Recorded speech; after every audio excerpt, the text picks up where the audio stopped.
see you all. The thoughts and prayers of the entire White House remain with all of the Catholics around the world who are mourning the death of Pope Francis. Pope Francis touched millions of lives and dedicated his life to serving the Catholic Church. As a mark of respect for his memory, President Trump ordered flags be flown at half-staff, and he will be traveling to attend his funeral in Rome. The president will depart from Washington on Friday morning and return to the United States on Saturday evening following the funeral service. I can also confirm the dates of the president's trip to the Middle East. He will travel to Saudi Arabia, Qatar, and the United Arab Emirates from May 13th until May 16th. And on Thursday of this week, President Trump will welcome Norwegian Prime Minister at the White House for a working visit. The two leaders will discuss trade and regional security. This will be the 13th head of state visit of President Trump's term already. At the border, President Trump continues to deliver on his promise to make America safe again. The Wall Street Journal captured the Trump effect in a recent article. Border crossings grind to a halt as Trump's tough policies take hold. U.S. Customs and Border Protection recorded its lowest southwest border crossings in history in March, and we're seeing the same successes at our northern border. Here's how the New York Post put it. Northern border sector previously overrun by illegal migrants sees dramatic drop in crossings. We haven't seen anyone since November, end quote.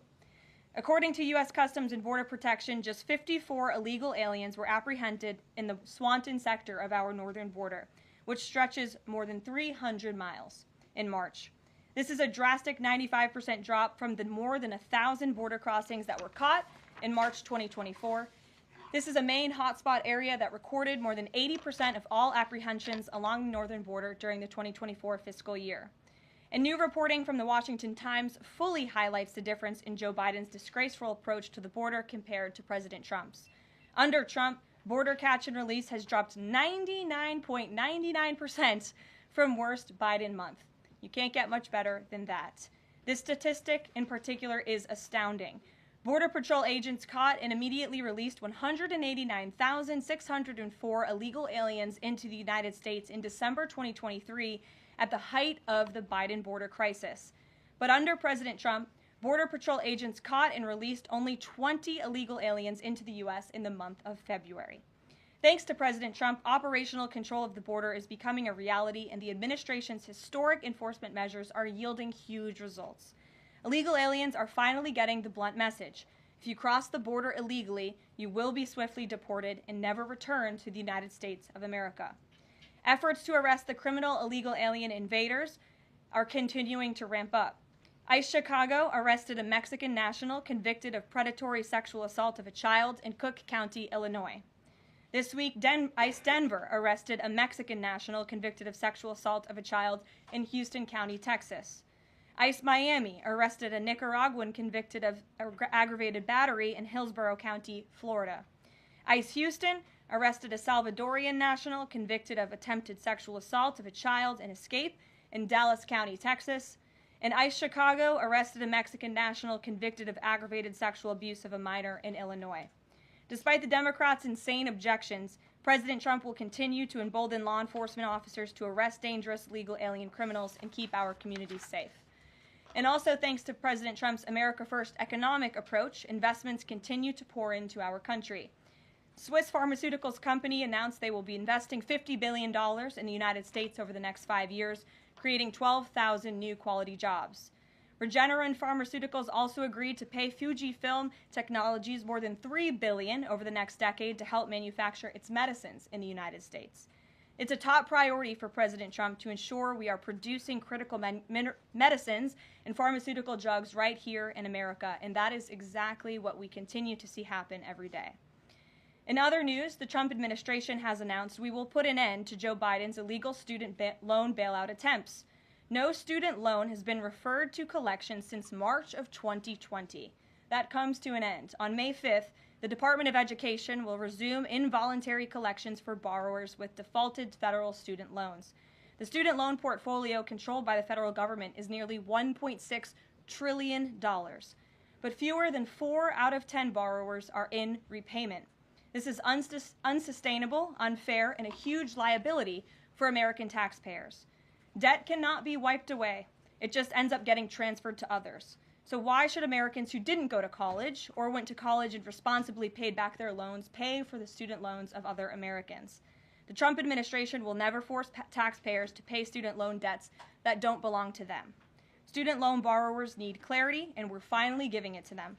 Borrowers will now be clearly expected to repay their loans, and those who default on their loan obligations will face involuntary collections. The government can and will collect defaulted federal student loan debt by withholding money from borrowers' tax refunds, federal pensions, and even their wages. America is $36 trillion in debt. We must get our fiscal house in order and restore common sense to our country. If you take out a loan, you have to pay it back. It's very simple. President Trump will not kick the can down the road anymore. Before we open it up to questions today, I want to commend our pool photographer who is in the room with us today. ABC News photojournalist Melissa Young is retiring after 44 incredible years on the job, covering here at the White House.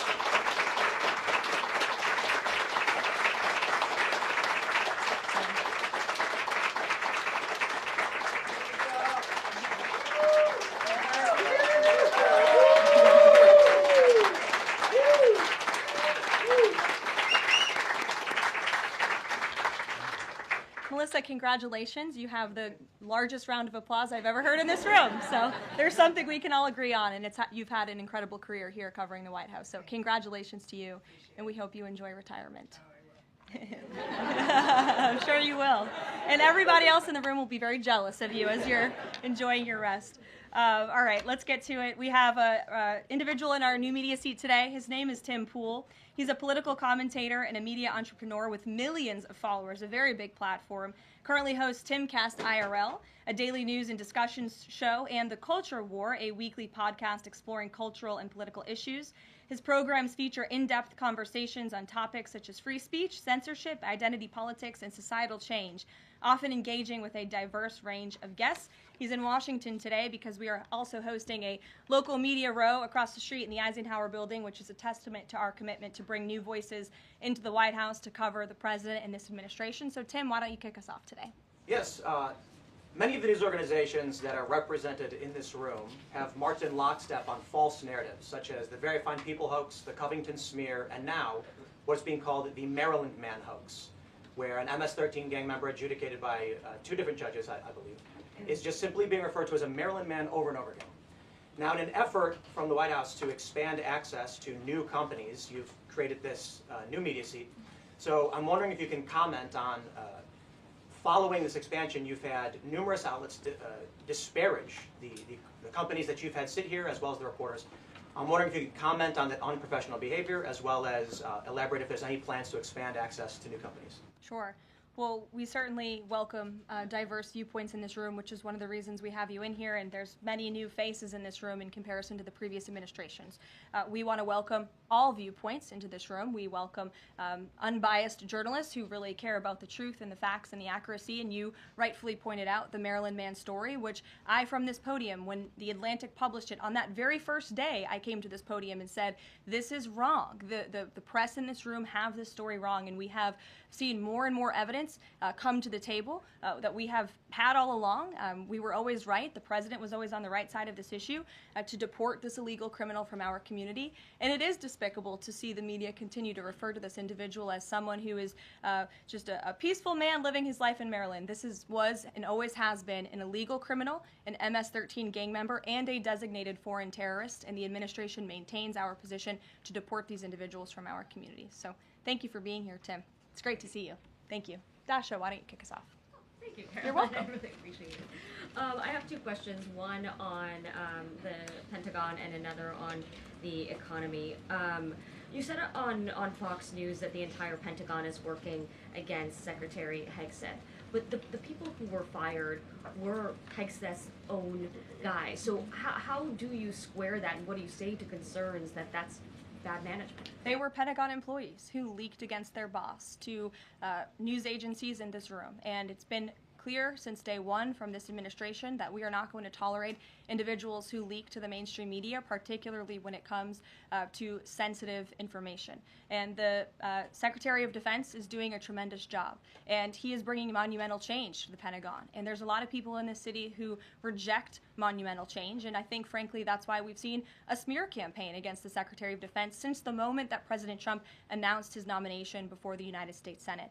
Let me reiterate, the President stands strongly behind Secretary Hegseth and the change that he is bringing to the Pentagon, and the results that he's achieved thus far speak for themselves. Is there an FBI investigation into the leaks? The Secretary said that these people would be prosecuted, so is the FBI investigating? You'd have to ask the FBI, you have to ask the Department of Justice on what they plan to do, but certainly we take leaks with the utmost seriously across this administration. You've seen people fired from the Department of Homeland Security. The President has made it clear it's an unacceptable behavior. And on the economy, Caroline, Peter Navarro said that it's perfectly possible to do 90 deals in 90 days. We haven't seen one just yet. How soon might we see a deal, and what evidence can you share that progress is being made in these trade negotiations? Sure. Well, I spoke to our entire trade team this morning. There is a lot of progress being made. We now have 18 proposals on paper that have been brought to the trade team. Again, these are proposals on paper that countries have proposed to the Trump administration and to our government. You have Secretary Bessent, Secretary Lutnick, Ambassador Greer, NEC Director Hassett, and Peter Navarro, the entire trade team, meeting with 34 countries this week alone. We are moving at Trump speed to ensure these deals are made on behalf of the American worker and the American people. And just yesterday, it seemed to get a little bit lost in the news, and I think it's a disservice to the American public that it did. The Vice President announced terms of reference for a trade deal with India. That is a big deal. We know when we look at the numbers, the monetary trade barriers and the non-monetary trade barriers from India, they have been ripping off the United States and American workers for a very long time. So the fact that the Vice President with Prime Minister Modi on that trip in India announced these terms of reference, which is essentially a framework to move the ball forward to sign a good trade deal between our two nations, is great progress, and it speaks to the work ethic and the real labor that's being put into this effort by the President's trade team. Sure. Go ahead. Does the proposals that you talk about, is that enough to extend the pauses on these reciprocal tariffs, or does the President need to see, these deals inked and signed to offer any sort of additional extension beyond the 90 days? Well, look, ask me in July when the deadline hits. I know I'll be answering those questions from all of you in this room. There's a lot of time left, and the President's trade team is working, again, at Trump speed as quickly as they can to ensure that these deals can be made. Are any of those conversations yet with China happening? I actually do have something to share on that. I asked the President about this before coming out here, and he wanted me to share with all of you that we're doing very well in respect to a potential trade deal with China. As I mentioned, there have now been 18 proposals in more than 100 countries around the world who are wanting to make a deal with the United States of America, and the President and the administration are setting the stage for a deal with China. So we feel everyone involved wants to see a trade deal happen, and the ball is moving in the right direction. Sure. Setting the stage for a deal with China, what does that mean? Has the President spoken directly with Xi yet? I don't have anything to read out on a direct talk between the President and President Xi, but we will continue to keep you updated. And Secretary Bessent reportedly today told investors that this trade standoff with China he expects will be de-escalating soon because, as he described it, reportedly the situation is unsustainable. Is the President considering taking steps to de-escalate the situation with China? Again, I just read you words directly from the President of the United States. Those are moments ago. That's where his head is at right now. Caroline. Sure. Caroline, I have two questions, one on immigration and one on China. First on immigration. Roughly how many illegal immigrants and aliens do we have in our country, and how many does the administration plan on deporting? Sure. Well, you'd have to ask the Department of Homeland Security for a specific number, but we suspect it's definitely in the millions, perhaps upwards of 20 million people that were allowed into the country illegally by the previous administration. And the President and his team are focused on deporting as many as we possibly can, and they are moving as quickly as possible. The President's team has made it clear we need more funding from Congress to do more. We need more ICE agents out on the ground doing this very important work. And we also need rogue district court judges to stop acting as judicial activists, trying to block the administration from deporting illegal criminals from our nation's interior. The American public elected the president to do this, and he's following through with that promise. And we have over 250,000 Chinese nationals in our country right now on student visas. Does the administration believe there's any national security concern when it comes to those over 250,000 Chinese nationals in our country? Well, as you know, when it comes to foreign visas, the Secretary of State has the right to revoke visas of those who we feel are acting in a adversarial way to our foreign policy interests here in the United States. He has that authority according to the Immigration and Nationality Act. So I would defer you to the State Department for any individual case, but they are looking at individuals who are given the privilege of being on a visa in our country, and if they are acting, again, adversarial to our foreign policy interests, their visa can be revoked, and they should be aware of that. Sure. Go ahead. Yes. I'm calling on you. Thank you, Caroline. You're welcome. Over the last few weeks, several countries have warned their citizens about travel to the U.S., and the Department of Commerce's own stats know that from a lot of countries, the number of visitors is falling. Does the White House have any message for people that might be reconsidering business or tourism travel to the U.S.? Where did you see that report? With the statistics coming from the Department of Commerce. Said what? It's hard to hear you. Sorry. That visitors from a lot of countries have fallen in the last 3 months. I'd have to look at that report to comment on the merits of it. I think most people around the world recognize the United States of America is a great place to do business. It's a beautiful place to visit, and they should certainly come here because it's a much safer country than it was 4 years ago under the previous president. Libby, good to see you. A question about this upcoming announcement from HHS to ban food dyes. During the first week of the administration, the FDA announced that it's pulling its plan to ban menthol cigarettes.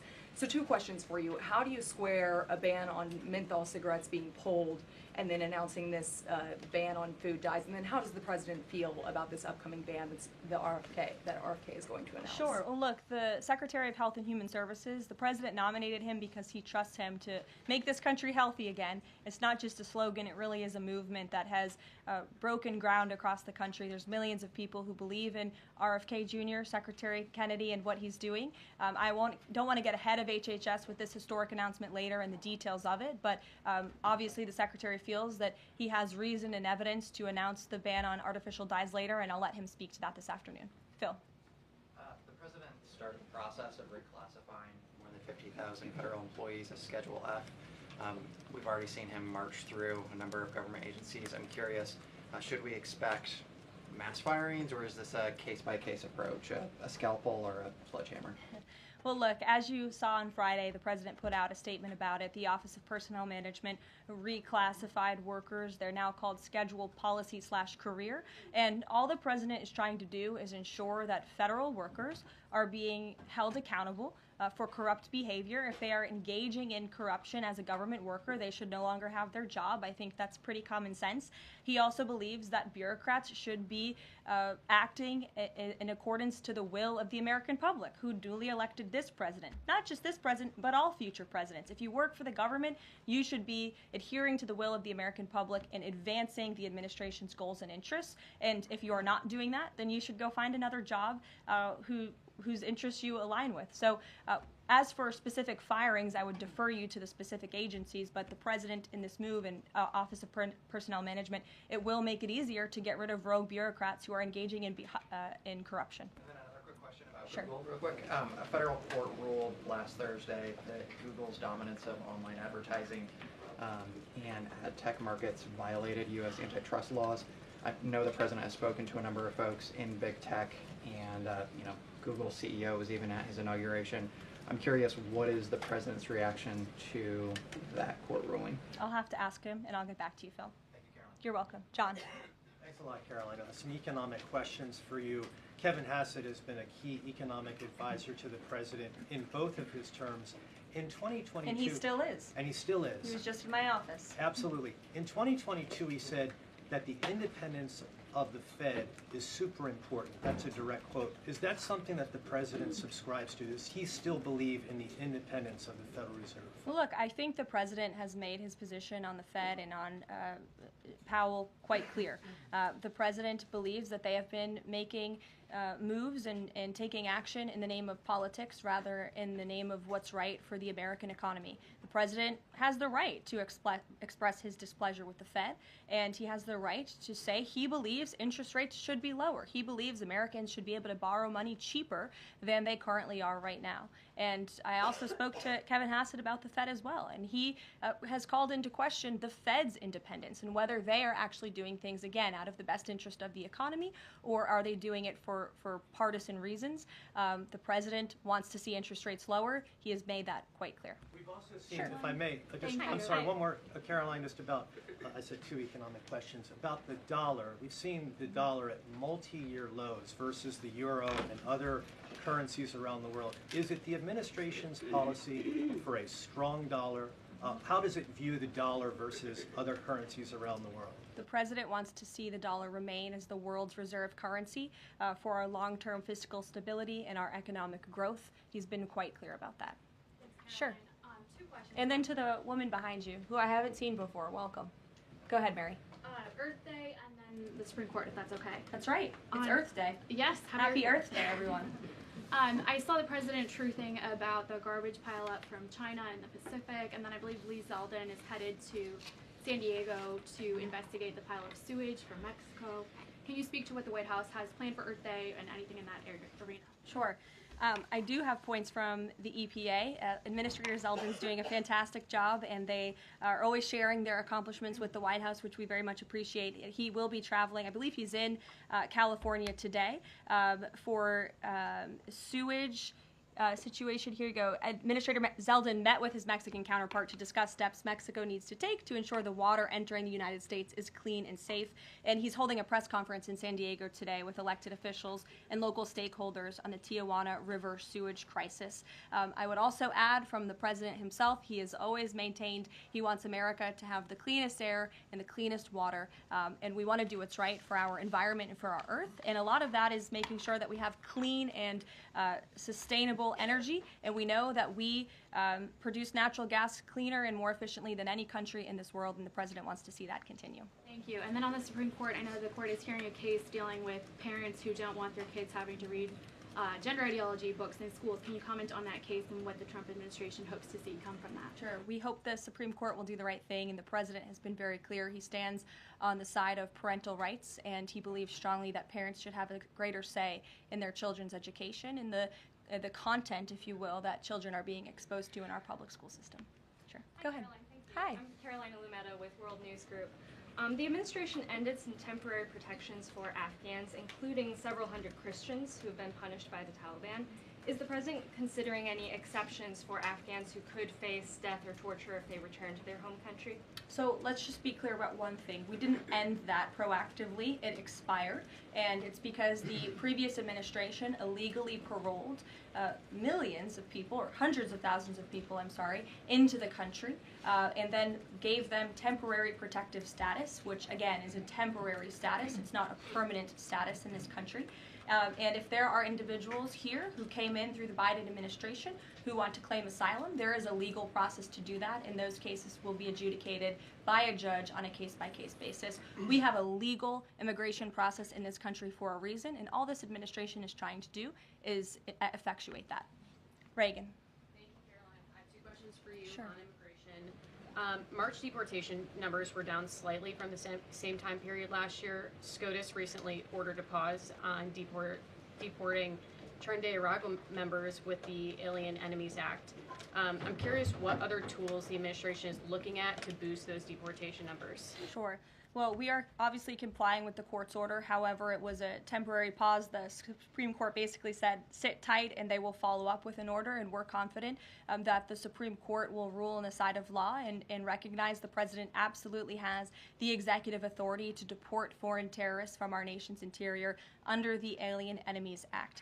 We feel very strongly about that, and we're confident the courts will side with the president and his executive authority. As for deportations, we continue to deport illegal criminals under Title VIII, which is an immigration authority given to our Border Patrol agents and the Department of Homeland Security to deport illegal criminals from this country. And the administration continues to do that at record speed as quickly as they can with the resources that they have. The DOJ recently dropped charges against the MS-13 leader caught in Woodbridge, Virginia, with the idea that this will expedite the deportation process.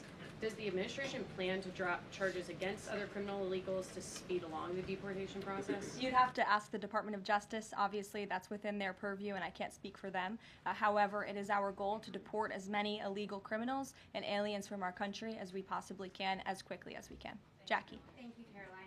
We've heard so much about this Saudi trip planning, and the president's mentioned it himself before, but I don't think we've ever heard on the record what he hopes to achieve in Saudi Arabia and what the purpose of the trip is. Sure. Well, the president looks forward to this. It was supposed to be his first foreign visit, but of course now he is going to Rome this weekend to honor the Pope and attend the funeral. The president looks to strengthen the ties between the United States and these countries in which he will be visiting. He'll be having many bilateral meetings and talks, and we look forward to the trip and hope to see many of you there. And the meetings in London this week, do they have any nexus with the plans in Saudi Arabia? I can't speak to that.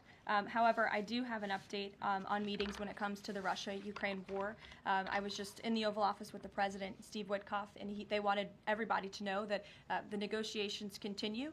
We feel, again, we're hopefully moving in the right direction, and the special envoy, Steve Witkoff, will be heading to Russia again later this week to continue talks with Vladimir Putin. Is that why Rubio is not heading to London? Is he accompanying Witkoff to Moscow? I can't speak for the Secretary of State's travel schedule. I'd defer you to the Department of State. And then more broadly, just about the peace agreement, the talks that are ongoing. Rubio had said, Secretary Rubio had said that if things don't go the right way, that the U.S. might need to take a step back. What does stepping back look like? Is that a step back from brokering peace, or would that imply a broader withdrawal from U.S. support for Ukraine and the war? Look, I think it would be unwise for me to broadcast that from this podium. Ultimately, that's a decision for the president to make, but he's made it very clear he wants to see peace, he wants to see this war end, and he wants to stop the killing on both sides of this war, and he's been very clear about that for quite some time, and he has grown frustrated with both sides of this war, and he's made that very known. Caroline, Brian. Thank you, Caroline. Last week, the president talked about nonprofit groups, specifically taking on crew, and he hinted that there could be further actions taken against nonprofits. Does the White House have any plans for any sort of actions against NGOs, nonprofits, or other similar groups? Is any of that coming up? Is that being worked on at this time? I'll have to check in with our policy team and get back to you. Sure. Thank you, Caroline. Travis Gilmore with the Epoch Times. Are some colleges using taxpayer funds to further political agendas? And what is the administration's response to Harvard's lawsuit? Sure. Well, the president has made it quite clear that it's Harvard who has put themselves in the position to lose their own funding by not obeying federal law. And we expect all colleges and universities who are receiving taxpayer funds to abide by federal law. It's quite simple. And the president made it clear he's not going to tolerate violations of federal law. He's not going to tolerate illegal harassment and violence towards Jewish American students or students of any faith on our campuses across the country. And so we will be responding to the lawsuit in court. And again, it's quite simple. If you want federal dollars, obey federal law. And just a quickly follow up on China. Any response to reports that China is targeting U.S. trade allies with potential retaliatory measures for supporting U.S. agendas? I think the numbers and the sheer number of countries that have reached out to the United States and reached out to this administration to cut good trade deals speak for themselves. The entire world knows that they need the United States of America and they want to do business here, and so we'll stay focused on cutting good trade deals on behalf of the American worker. Stephanie. Thank you, Caroline. Can you give us any additional details from the president's call with Netanyahu today? I did speak to the president about it. It was a good call. They spoke particularly about Iran and the negotiations that are underway with Iran and the United States. And the president has made it very clear repeatedly, but I'll reiterate, there is no daylight between the United States of America and the state of Israel. He stands strongly behind our ally. He's made it quite clear when it comes to Iran that we want to see a deal, and Iran has a choice to make. But the president has also made it very clear, and he reiterated that in his call with Prime Minister Netanyahu today about the need for Iran to never obtain a nuclear weapon. I do have one more bit of news that I would like to share with all of you. Just give me 1 second to find it. And it's in regards to the terrorist attack that took place in India earlier today. The president has been briefed by the National Security Advisor, and he's being kept up to speed as more facts are learned. What we know already is dozens were killed and even more were injured in a brutal terrorist attack in a popular tourist location in South Kashmir. President Trump will be speaking with Prime Minister Modi as soon as he possibly can to express his heartfelt condolences for those lost. And our prayers are with those injured and our nation's support for our ally, India. These types of horrific events by terrorists are why those of us who work for peace and stability in the world continue our mission. So we'll give you a readout of that call later this afternoon. There's a lot of work to be had. You may hear from the president later this afternoon as well, and we'll see you all later. Thank you.